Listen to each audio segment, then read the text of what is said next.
Kaugnay sa pagbabawal sa Maynila ng mga bus na walang terminal doon, makakapanayam natin si MMDA Chairman Attorney Francis Tolentino. Magandang umaga po, Chairman Tolentino.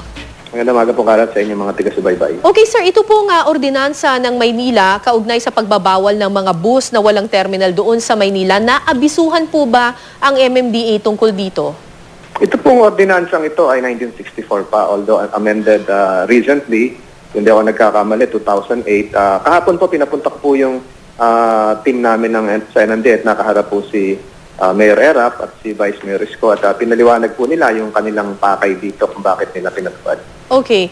Naniniwala po ba kayo na maiibsan nga nito yung bigat ng trapiko sa Maynila? Tingnan po natin itong mga darating na araw. Siguro liwanagin ko po ito. Ang nagpatupad po ng ordinansa Maynila. So ito po ay issue between the City of Manila and LTFRB. Kasi sinasabi ng ibang bus, meron silang prangkisa. So kung anong dapat manaig dito, siguro usapin legal yan na yung dalawa ang mag-uusap. At yung third party rito, ito yung mga bus operators, at yung fourth party rito na mahalaga rin ay yung ating mga mananakay.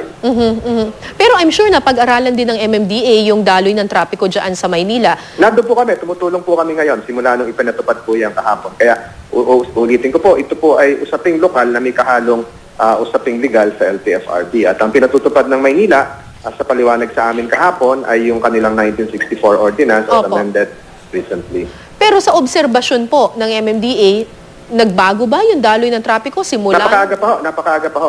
Wala pa hong isang araw tayo, o pangalawang araw, isang araw kalahati. So, tingnan po natin, medyo maluwag po sa task cabinet. Pero bukod po doon, kailangan din natin i-consider yung kapakanan ng mga mananakay, bukod po sa daloy ng trapiko. Ang dami na po kasi, Chairman, na nagre-reklamo na mga mananakay.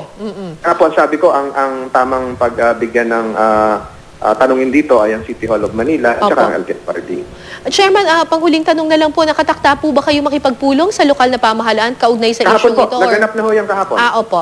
Oo. Naganap na ho yung kahapon. Siguro alas 2 po ng hapon nasa City Hall at pinaliwanag po ng City of Manila ni Mayor Erap, kaya ng sinabi ko kanina, at ni Vice Mayor Isko yung kanila. Maganda naman po yung layunin nila na ultimately maalis yung mga kolorom, yung mga walang terminal sa lungsod na Maynila, mapaluwag yung trapiko sa lungsod na Maynila. Tama po, nagkakaisa po kami sa layunin tungkol doon.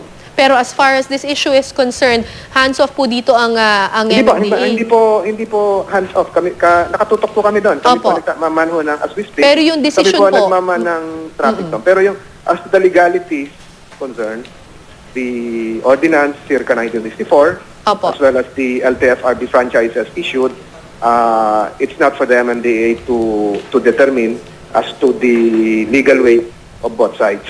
Alright. Maraming salamat po, MMDA Chairman Attorney Francis Tolentino. Salamat, sir.